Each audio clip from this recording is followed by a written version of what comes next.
over the span of 36 hours, Kamala Harris was endorsed by everyone, basically. Also managed to amass enough delegates to win the nomination at the National Convention, and raised an absolutely absurd amount of money, even by presidential campaign standards. Josh, are you my mom? Because it appears you watch MSNBC religiously with giving us all those statistics. I did not get any of that from MSNBC. I also am not your mom. Okay.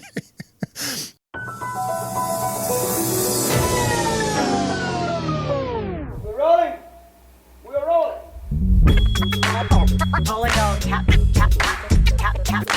This is a real thing. Real thing.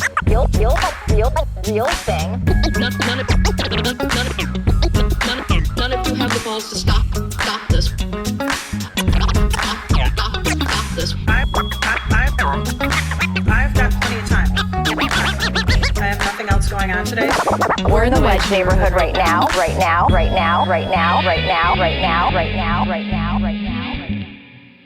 We are back on the Wedge Live podcast with Wedge Live chief political analyst, Josh Martin. Minneapolis has a new police contract just approved, making Minneapolis police officers top 3, top 4 highest paid in the state of Minnesota. Yep, that's right. Higher than a lot of other departments around the country. A lot of big departments, like I think New York City is one. Yeah, very excited to talk about the Board of Estimate and Taxation. Clearly the biggest news of the past few weeks. It is.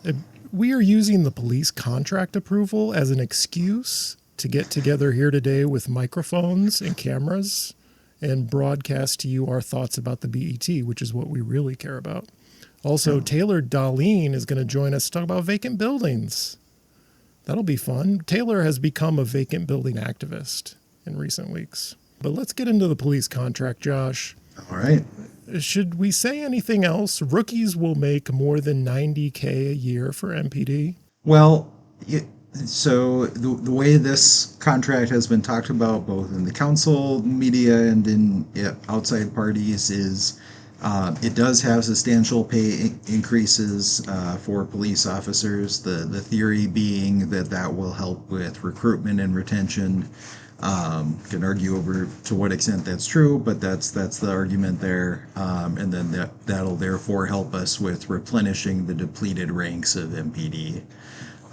Some of the other big talking points, of course, is that the contract does include what I think most people agree are some pretty important changes in regard to staffing flexibility and civilian investigators, things of that nature. And the big question there is that trade-off of the cost worth it for what we're getting out of it? And there's some disagreement on that.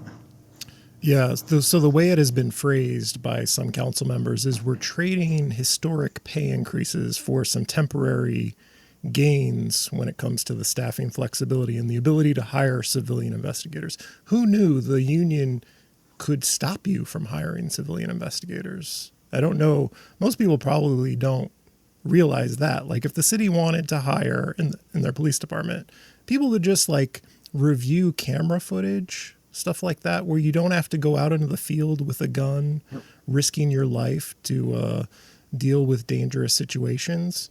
Just as an investigator, like maybe you're doing a whole bunch of online stuff. You're looking at people's social media. You're trying to track down a certain person. That doesn't require a cop to do it, but apparently the union can block the city from bringing in civilians if they want to. And that is one of the things the city won in this negotiation. Another criticism is it's coming as a part of a letter of agreement, which exists outside the police contract. And that letter of agreement expires just like the contract expires, but you haven't actually won it as a part of the contract. It's a separate document. So temporary gains for permanent pay increases has been the line against it. Was very concerned to see that many of the changes that were brought forward in this contract that I supported, and I know a number of my other colleagues did as well, they're all temporary changes. And to me, I don't see temporary gains for permanent raises as progress. The contract presented the administration the opportunity to clearly define coaching and to codify it as a form of discipline as to avoid any further misuse of it. For those arguing that the contract is not the place for it, I would also argue that considering the unique situation Minneapolis is in our documented history of city officials ignoring the misuse and abuse of coaching for decades, it absolutely should have been in here. And I know a lot of residents agree with that. So I don't disagree with approving the contract. That's a weaselly way for me to phrase that. But I can say that I feel like sick to my stomach about approving pay increases for an institution that I still have a great deal of resentment towards in the Minneapolis Police Department that I think has put us through hell. And so I'm constantly thinking about how policing is maybe it's not the only profession, but it feels like it, where the worse you fuck up, the more handsomely you're rewarded. Just deep frustration. Are you feeling that frustration, Josh? I feel like a lot of people are feeling that way.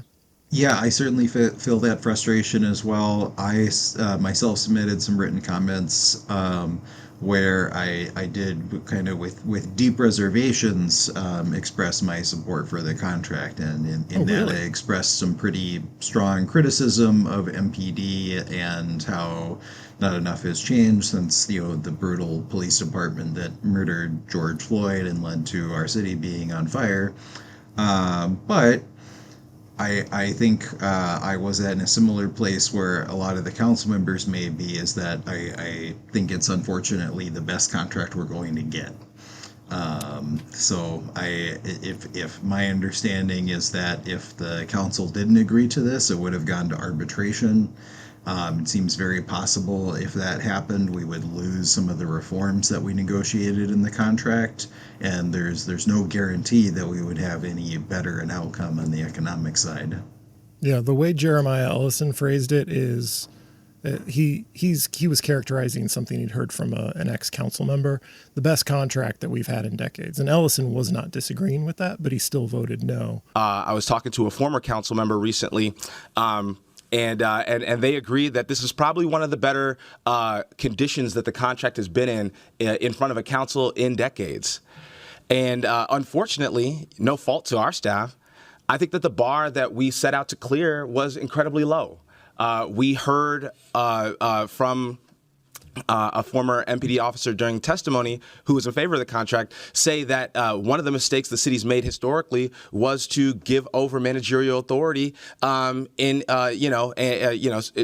escape having to do pay increases. And so we gave over our ability to manage the department until all of a sudden we find that the contract's essentially managing the department. I think that's the situation that we've been in. But also I've been on this council long enough to feel that this kind of incrementalism is just not what we can accept. We need bigger swings than this. I truly believe that. And maybe he's right, but I don't know that we're going to get bigger swings until potentially we have a new mayor.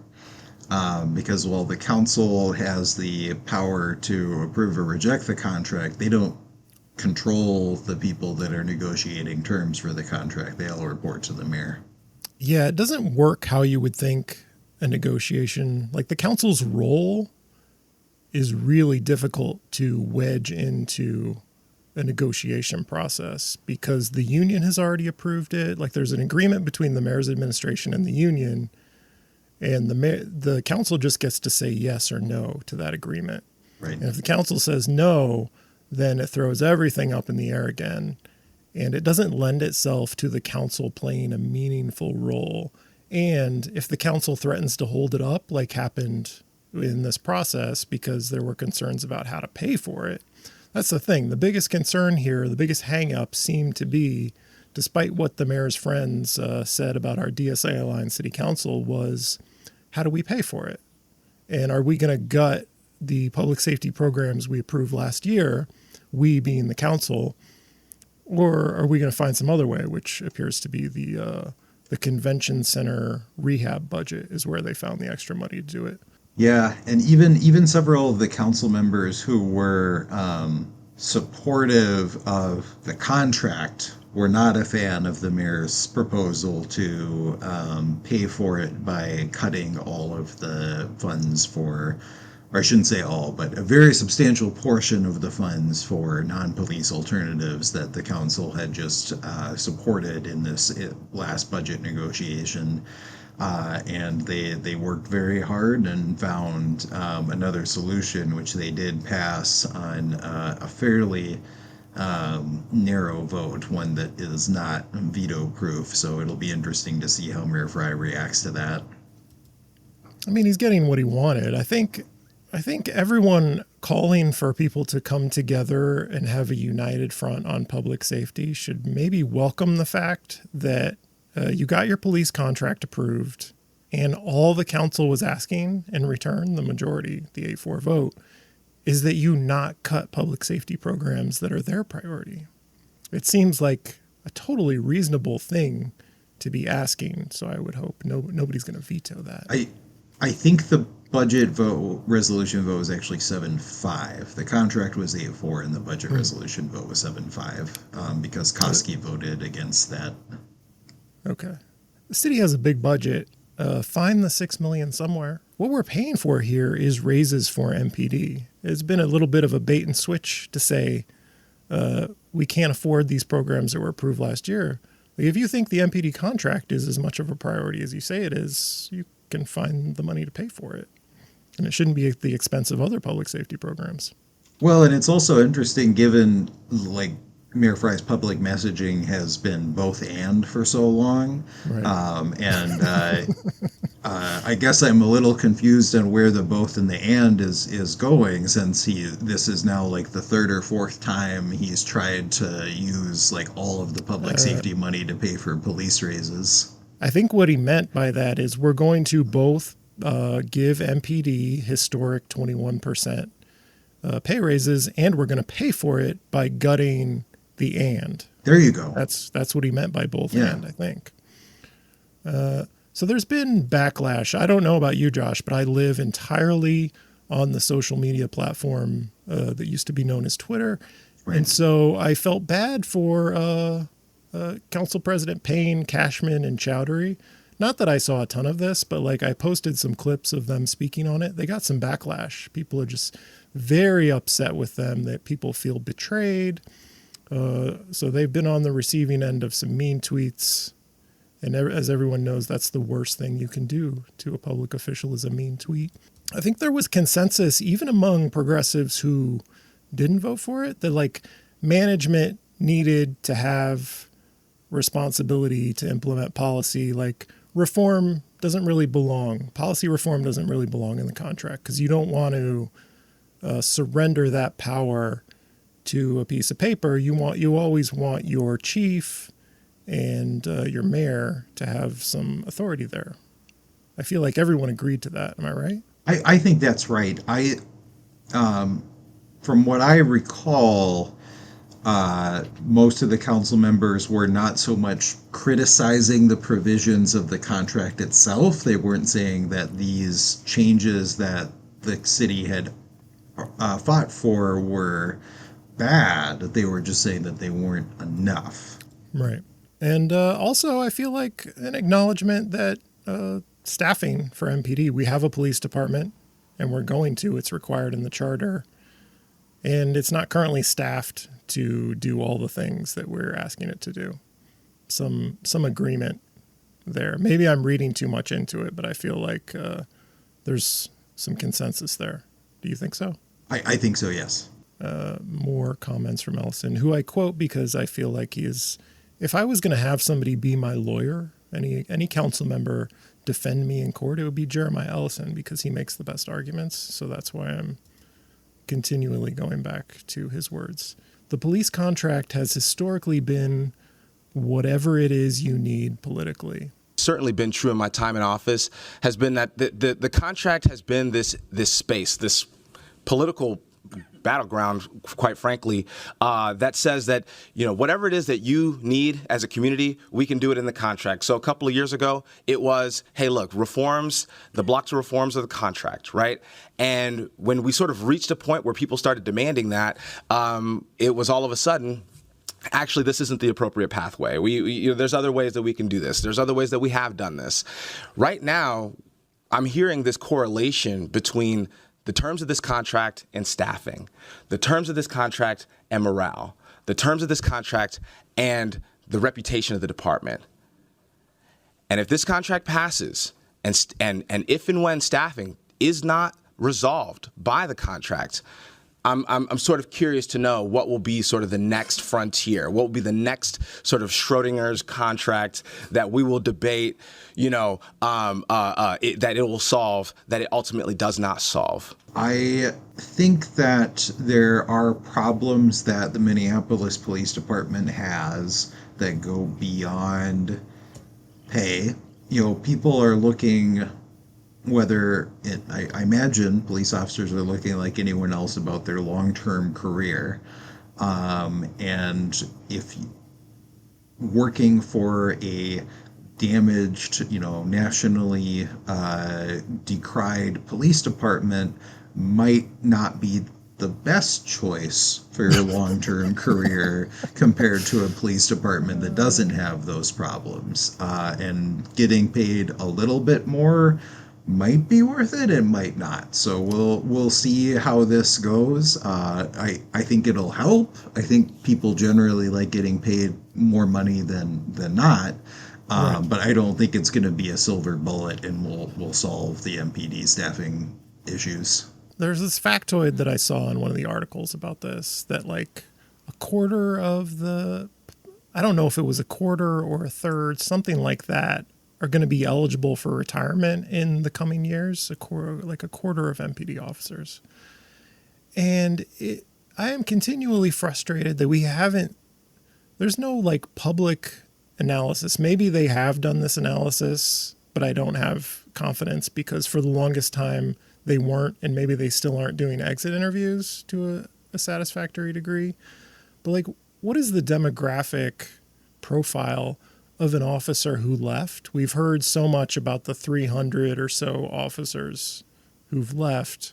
Like, how old are they? Where were they in their career? Was it all a bunch of them who had like a couple of decades still until they got to retirement? And have the ones who stayed, are they simply the ones who just had to eke out those last couple of years to get to their retirement, and that's the only reason they stayed? I just feel like that would explain a lot, and at least publicly, I don't feel like we have gotten a real good explanation for who's leaving and why. I think that's a really good question. I think it's one that we do need to dig into, because if people are leaving or will soon be leaving because they're reaching retirement age, as opposed to people are fleeing to take other jobs, those are different problems that we need to solve. If it's the former one, then we need to lean a lot more heavily into recruitment, because a lot of the current officers will be leaving one way or another. Whereas if it's more that people are leaving for other jobs, then the focus needs to be more on retention. And I think those are related problems, but not entirely the same solutions.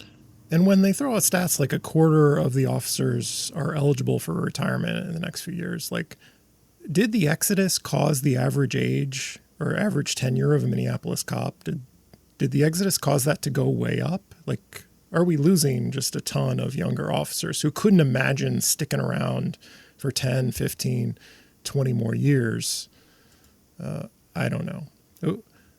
I will also play some audio, some wise words from Council President Payne. We had a history of a toxic, racist police department because we had a broad community that was willing to look the other way.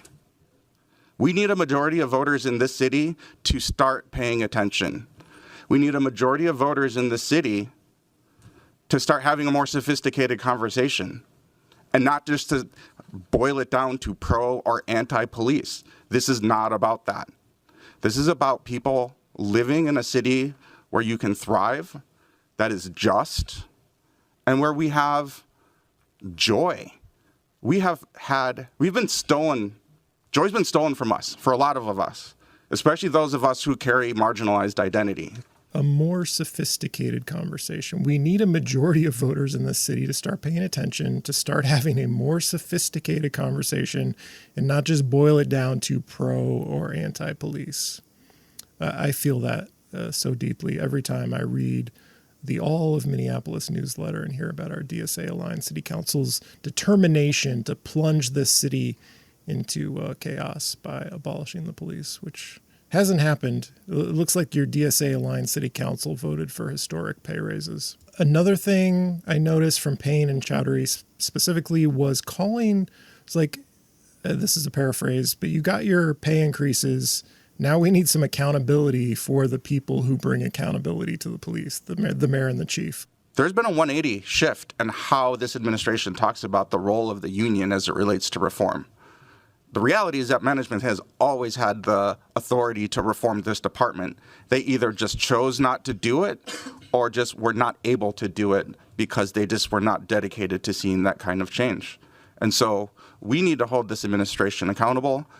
We do need to create that roadmap of what that looks like. And accountability needs consequences. And was stated over and over again, and what we should do is hold management, the mayor and chief, accountable. And I want us to figure out what that looks like as a city council and how we do that, a real plan. I don't know what that mechanism will be on the part of the city council, like how they hold the mayor and chief accountable for the performance of the police department, but they were calling for it. So I am curious to see what they have in mind for that. Yeah, I'm curious to see that as well. Of course, ultimately, it'll be the voters who hold the mayor accountable. Yeah.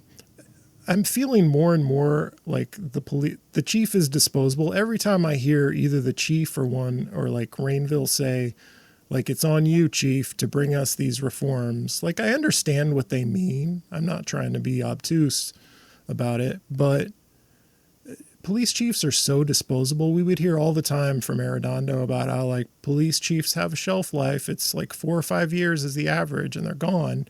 We're a couple of years into what's his name, O'Hara, by this point. Like, he's not going to be around forever. You need to build an institution that can sustain constitutional policing beyond his tenure, because making it about personalities just irritated the hell out of me when it was Arredondo. No matter how you feel about O'Hara, I don't like it now because they're going to be gone one day. Are you ready to talk about the BET, Josh? Of course, we're really here to talk about the most exciting topic. I'm getting old. I can't even remember these people's names. Steve Brandt, one of our elected BET members, had an idea. He feels very passionately about it, to expand the BET. Currently, there are 6 members, 2 elected from the public, just regular people like you and me, who get paid a very, very modest amount to go to monthly meetings and to approve bond issues and once a year set the maximum levy. Have I explained the BET correctly, Josh? That's basically right. They approve bonding projects for the city, and yeah, they set the maximum levy for the different branches. It's not really the right word, but of government in Minneapolis, the council and general budget, the park board budget, and their own budget. Now, they don't determine what the budget is within that. That's up to the council and park board to figure out, but they set what the maximum amount is. And generally, the council's total budget is exactly that maximum amount. Right. So the mayor proposes a budget and he's like, this is the levy, and the BET can go, no, it should be higher, or they can ratchet it lower too, right?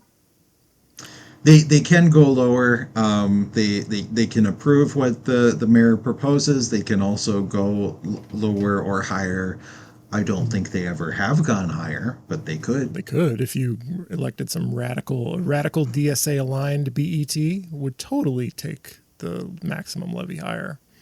So they don't have a ton of power, but they can cause trouble if they set their minds to it, I think, is a good way to put it.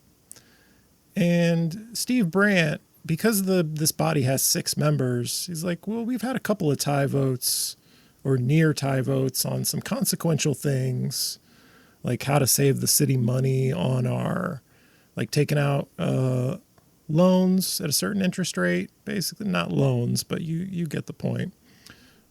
Basically interest rate stuff, ways to save the city some money. And there was a tie vote on that. And he must have been so frustrated. He's like, we can't have 6 members in these tie votes. We need to add a 7th member and we could decide this like adults. And so he's got this plan to expand the Board of Estimate and Taxation to 7 members, adding a 3rd publicly elected member. So Samantha Pre Stinson and Steve Brandt are the current publicly elected members. In addition to the mayor, 2 council members, a member of the park board. Is that all of them? Yes. And so adding a 3rd publicly elected member. Josh and I, we were at the Charter Commission Amendment Review Committee where they discussed this, and we were blown away. We were blown away by the conversation because we agreed with nearly everything that was being said. It was astonishing to us. Hello, Taylor. Hi. Do you mind if we wrap up our BET conversation before we go to you? Yeah, I wasn't sure if this would go right to me, so. You know how Josh and I love to talk BET, so who knows when we'll be done. Okay, how do I get out of here?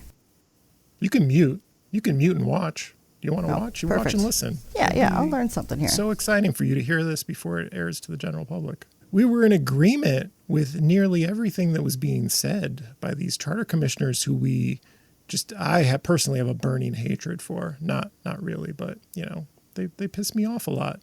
Ginder was like, the BET shouldn't exist. These are paraphrases again. This is a job for the city council. Yeah, he's right. Clegg said, we're the only city in Minnesota who still has a board of estimate and taxation. There's only 1 or 2 in the entire country. This is for the legislative branch. These budget things, just why can't we do it that way? 3 public members could veto, this is Clegg again, could veto the mayor and city council. Public members in the park board shouldn't be able to drive the bus. City council members are well vetted and run significant campaigns. People know who they are. BET members are minor candidates. Clegg again. Council and mayor are closest representatives we have to the people. Not appropriate to have minor candidates overturn decisions on finances, debt, and taxes. Couldn't agree more, Barry Clegg. The BET is just a recipe for crackpots making trouble. And we know this to be true because Carol Becker is from the BET. The whole reason we have Carol Becker in our lives is because she spent how long, Josh? 2 decades on the Board of Estimate and Taxation? It feels like it. Yeah. And I don't know if that's actually true, but it feels like 2 decades. It felt like so long that we were subjected to Carol Becker. And it wasn't because Carol Becker is beloved by the people of Minneapolis. It's because nobody else wanted to be on the BET. It's not competitive. And she's got her small fan club, but she would not get elected as city council member in her ward, let alone, I don't think she'd get elected to park board, which is a home of other crack pottery, but not as bad. Josh, can you explain what you were feeling at the end of that Charter Commission committee meeting? Yeah, so I walked into it having a slightly different perspective, as you recall from our last conversation on this topic, where I'm on board with abolishing the BET, but I was like, well, if we're stuck with the BET, we might as well have a tiebreaker vote, right? But I think Barry Clegg and some of the other charter commissioners convinced me, no, if we're stuck with the BET, doesn't mean we need to make it worse. Yeah. That right now the council and the mayor need to collaborate with the other members. And that's preferable to having them being overridden by these minor candidates. There was, I think in retrospect, I don't think we should necessarily be surprised that the Charter Commission felt this way, because the Charter Commission did, not that many years ago, well, I guess a fair amount of years ago, but the Charter Commission did have an attempt to abolish the BET. And many of the members of because there's not a lot of turnover on the Charter Commission, many of those members are still on the commission, including people like Barry Claggett. What did surprise me is not that they hated this idea, but that they were so vocal about it and shut it down so quickly. Oh, yeah. They really hated it. Normally, when the Charter Commission doesn't like something, they send it off to a committee and kill it quietly. Or let it linger for years before killing it. Slow death, torture. Yeah. So, when they talked about, recall elections, they, it seemed pretty clear right away that this wasn't an idea they liked, but they're like, we'll create a committee for it, we'll have some hearings, we'll talk about it for a while, and then they killed it. This thing, they were just like, no, we're killing it right now. Yeah. I don't want to add a third seat, because often these are not competitive. If you put it at 3 seats, the chances of it just being 3, whichever 3 people could scrounge up $100 or whatever the filing fee is to get their name on the ballot, that will be who we are stuck with. I don't want to live in that world. I will take 3 Lene Palmasanos on the BET. Add 3 Lene Palmasanos. Add 3 Latricia Vitas to the BET. I would take that. You sure? Are you sure about that last one, John? Before taking my chances on random members of the public, I am fundamentally conservative in that way. Small C conservative. I don't like the risk of 3 random crackpots who could scrounge up $100 to get their name on the ballot being in charge of our debt and taxes. I don't like it. Steve Brand also had the idea to change the name from BET, Board of Estimate and Taxation, to Board of Debt and Taxes. So BDT? Do I have that? Yeah, that's right. BDT. BDT would be the new acronym. It sounds like a South Korean boy band, right? BDT? I think it sounds like a insecticide that has been banned by the federal government. It sounds like something that will make you infertile if people use it on your food, your produce. It does sound like that. Have we talked enough about BET, Josh? I think we've probably talked enough about BET. No one is going to listen long enough because Taylor is here. We keep listening. We're not going to talk about BET anymore. Taylor is here to talk about her budding career. No one saw this coming, Taylor, as a vacant building activist. Yeah, I don't know. I wasn't even planning on giving public comment at that city council meeting last week or whenever that was. I was just there to watch, but I was sitting next to Dan Suter, who was already planning to talk, and then he kind of pressured me into it. Oh, political peer pressure. That's my favorite kind of peer pressure, is when you get shoehorned into coming to a public meeting. And then when you're there, the friend who told you, no, you won't have to talk, just be there, is like, no, get up and talk. You have to do it. Everything is riding on you getting up and talking. And then you're speaking on TV at press conferences about a vacant Burger King.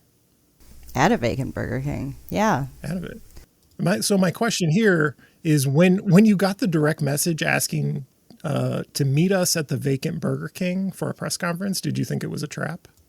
No, I was like, that's a perfect spot, because I always forget they have one over north too. And you get there and it's like, I don't know how long that one's been vacant for. I think someone said 10 years, but it's it's kind of pretty if you're into like a drive-through that's been overgrown with weeds and vines. It's kind of got a cool look to it. But that just shows how long it's been sitting there for. But I was glad they did it over there, just because so many of the vacant buildings that we have in Minneapolis, most of them are in North Minneapolis. So it was good to put some focus on that. Well, don't shortchange South Minneapolis, because we used to have a vacant Burger King. It's probably still vacant. No, apparently it got torn down. Oh, it was torn down. Someone told me it was, it's gone. So there was a big fight about whether Burger King should be allowed to come back and reopen that. That's the difference between North and South Minneapolis. North Minneapolis is like, please just do anything with this building, please, in South Minneapolis is like, no, we don't. Burger King, just stay away. Don't reopen your drive-through. Tear it down and do something much better with it. Yeah, they shouldn't. So let's explain what's going on here. We're very deep in the conversation without having explained it. City is raising the annual fees on buildings that have made it onto their vacant and boarded vacant building registry. Is that what it's called? Yeah, and they're all the ones that are on this, that like all this is focused on, are already like condemned or hazardous or nuisance in some ways. So it's not like, vacant brand new commercial things. Right. Basically nuisance properties. So buildings that used to pay $7,000 a year, I think it's been bumped up to $24,000 a year if they don't address their issues. Yeah, it's like a scale, which is kind of nice. So they have the ability to like work with the owner. If the owner is, showing progress, they can have lesser fines. But if the owner's not, they can gradually ramp up to the higher fines if they're just not doing anything. And if you've shown no inclination to improve your property after 2 years, then they can ramp up these fees on you. Mm-hmm. Has anyone been pushing against it? I'm guessing the absentee landlord, problematic landlord crowd is basically out to lunch and didn't show up Yeah. to the public hearing to answer for their problem properties. They're absentee landlords. They're not out here lobbying. They're not engaged. Yeah, they're not fighting it at all. No one spoke up for it. See, David George didn't come down from whatever bell tower he's hiding in. Someone did, this older guy did ask about like the fines at one point in the meeting, and I kind of looked over and I was like, could that be him? Because like I have no idea what he looks like, and I was like, could that have been him? Very mysterious. Just like, yeah, I should have like gotten a sneak picture, so I could have asked like people who have seen him, like, was that him? But probably not. He doesn't seem to care. You have a personal connection to this issue, Taylor, right? Like, why did you get involved? Why do you care so deeply about problematic nuisance vacant properties? I live down the street from, I have in two places now, live very close to this one that he has in Loring Park. That was 40 units. It was like, I was looking at old pictures of it that I took in like 2017. And it was like a really nice building. It was like really pretty, had these vines on it, but it was like people were living in it. So I don't know exactly when like everything went bad with it, but basically what happened in September 2022, there were 2 fires within that month because people were breaking in to seek shelter. So they would do that. One fire happened, and then they sealed the building up.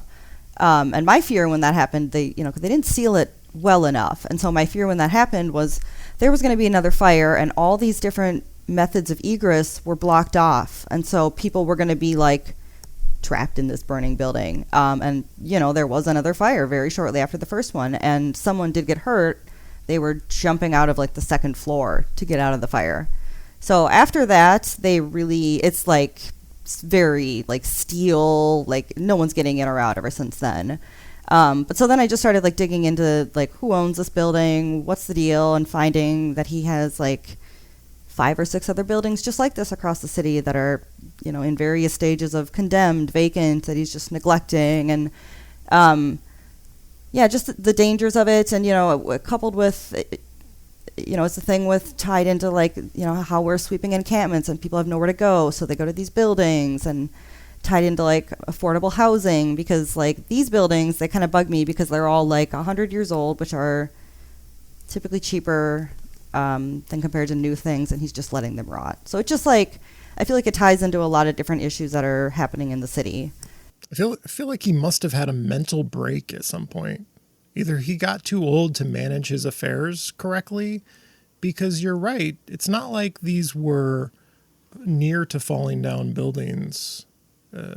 They were fine. They were livable. People lived in them, and he just let them go for some unexplained reason, and apparently can't be convinced to sell them. Another thing that happened, people in the Wedge, and Whittier will remember this, 24th and Lyndale, one of these buildings was like 3 or 4 stories, old apartment building, just burned down. The one next to the Leaning Tower, so now there's a grassy field there. You just abandon it to the point where people took up residence in it, squatters were there, and it burned down. It was apparently, I've heard some theories as to why that actually burned too. And it may have been related to them all getting pushed out and coming back and being retaliatory, maybe a little, and burning the building down. But I guess that one too, like that site confuses me the most because there's no building anymore. You know, he could just easily sell this vacant lot and like a ton of money. You know, so it's like that's starting fresh. So I feel like there's got to be an element of this point of just like spite.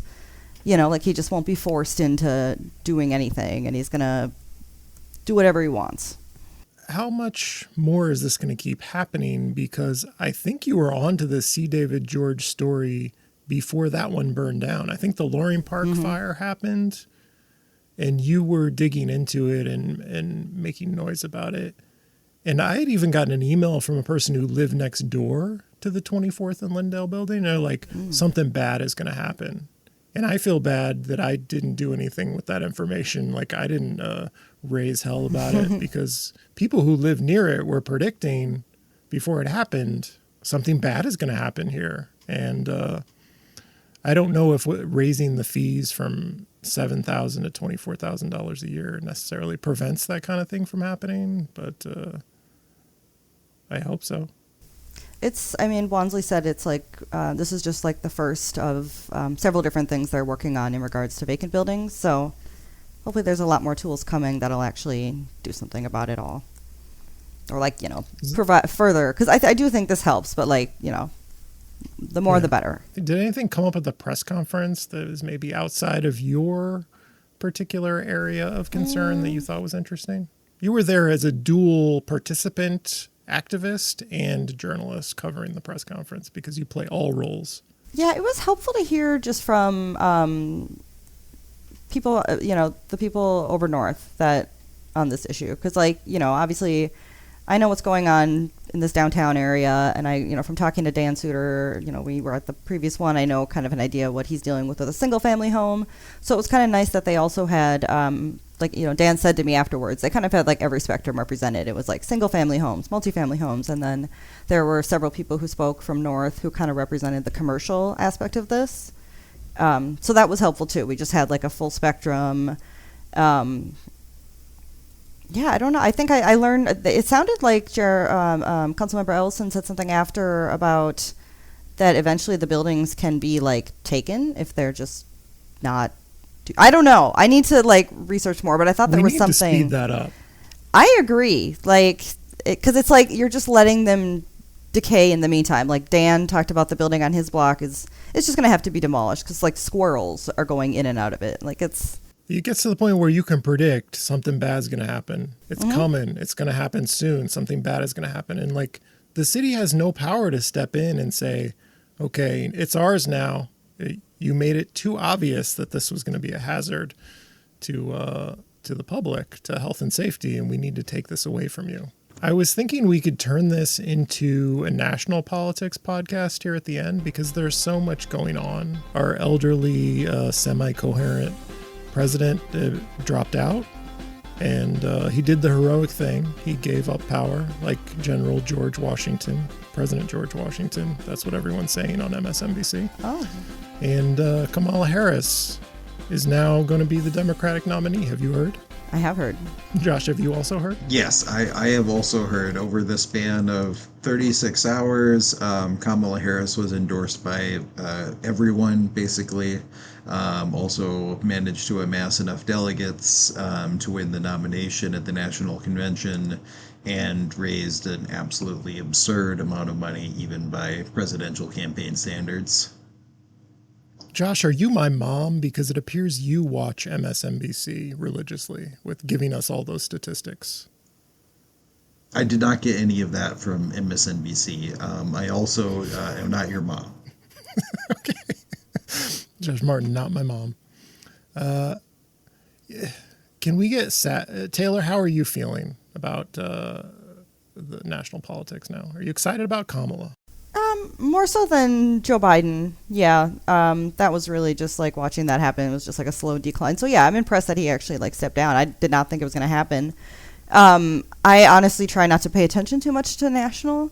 I find it really kind of depressing in a way that like, I prefer local politics. It's just, you can't avoid it. But yeah, Kamala more exciting than Biden. The fate of the world is at stake. I'm at an age, there's a whole lot at stake, and this country could be ruined shortly.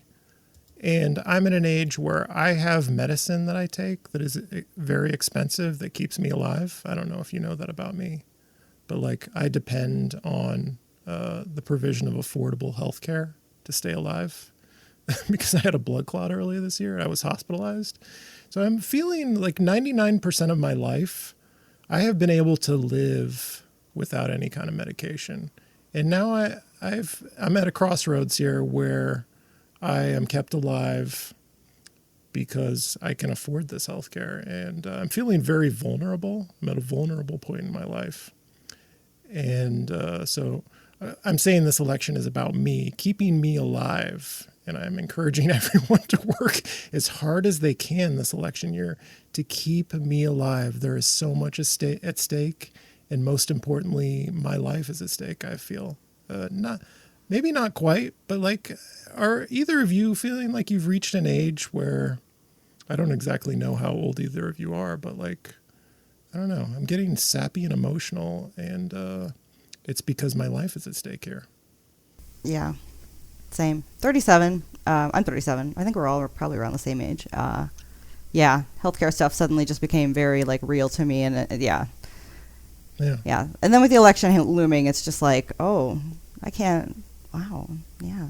You try not to think about it and just hope for the best. Josh, how would your life be ruined if the election goes the wrong way? Are there any particularly personal revelations you want to give us? I am also 37. I don't have any healthcare revelations to share with all of you yet. Hopefully it'll stay that way. For me, I can't think of how things would catastrophically change for me personally. But certainly I am very committed for the future of our country and for helping out other people who are going to be negatively impacted by the results of the election, and for keeping you alive, John, to make sure that we have a president who fights for the needs of working people rather than for big corporations, and has a president who cares for people who are not just the dominant culture in America. So I'm all in for Kamala Harris. She seems to have the excitement of the party behind her, which is not something we've had in the Democratic Party for a while. So I think we're ready to win this election now. It was amazing. The shit people were so in a panic about Joe Biden's physical and mental state, and myself included. It's like, I don't know if Kamala is a world beater, but it sure feels like it in contrast. Like she feels like the fearless, invincible leader who will lead us to victory.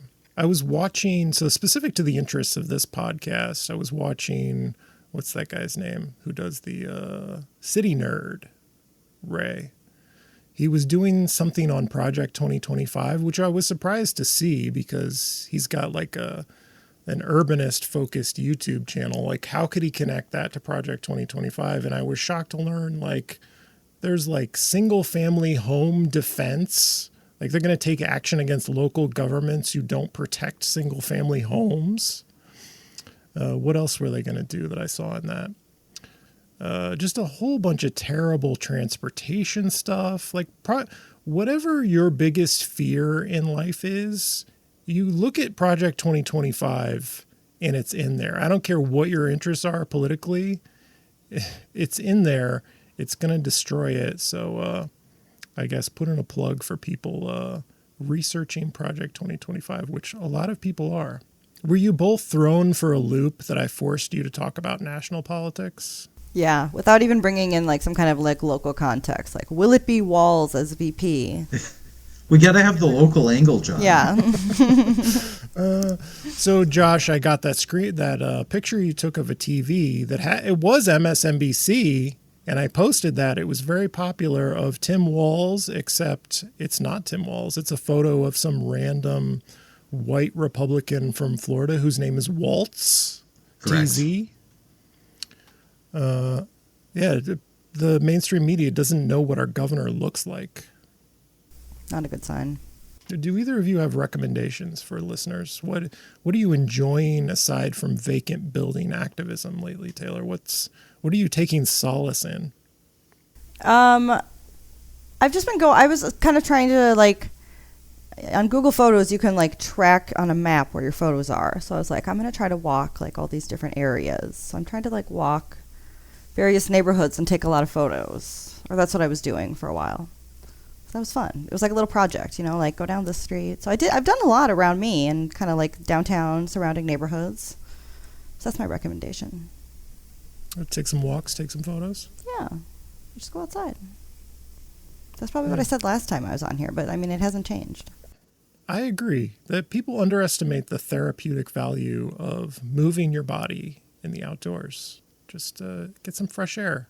Take in the scenery at a slow pace. You'll feel better afterwards. Josh, do you have anything for us? Well, while I'm all for walks, I'll give people an indoor suggestion. When I am not working on my Google Docs or following politics lately, I like to play video games, and I've recently been playing the Nintendo Switch remake of Paper Mario: The Thousand Year Door. Okay. When I'm not working on my Google Docs. Josh, coming into this episode, I wanted to get you to say, what was that Larry Jacobs meme where he's like, closed, most popular nightclub in University of Minnesota College Town? Is that what it was? Yes. Can I get you to say those words? And then as a video meme, we can just insert you because you are my Larry Jacobs. Oh, okay. Can I get you to say those words? And I will put up next to that just random things. Every time something closes, we can put Josh on that and kind of reclaim this meme from Larry Jacobs and make it the Josh Martin meme because you're my Larry Jacobs. So can you say those famous words for me? Closed.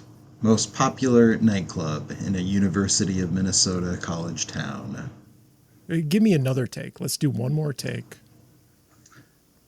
Closed. Most popular nightclub. Shoot. All right, we might need a third take. Third I take. biffed that one. That's for the outtakes. All right. Closed. Most popular nightclub in a University of Minnesota college town. Okay, very good. Do you like that idea, Taylor? Do you think the Josh Martin closed meme is going to take off? Yeah. Yeah, I mean, it's great. Soup on Twitter uses it too. Anytime, like a DNC thing, like a bridge is closed, it's like closed, most popular nightclub. No one thought to do a video version of the It's meme. true, yeah. And it's become its own thing now. Like, no one really remembers where it came from. So, like, you're grounding it. Yeah, you're grounding it in its, like, Larry Jacobs essentials.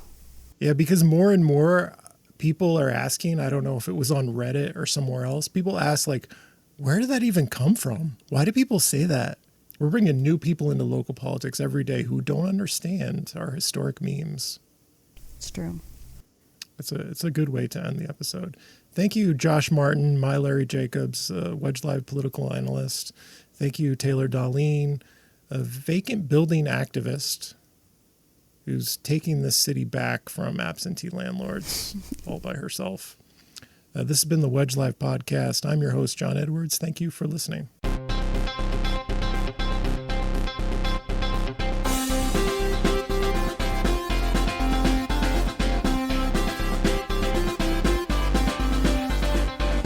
None of you have the balls to stop this. Stop this.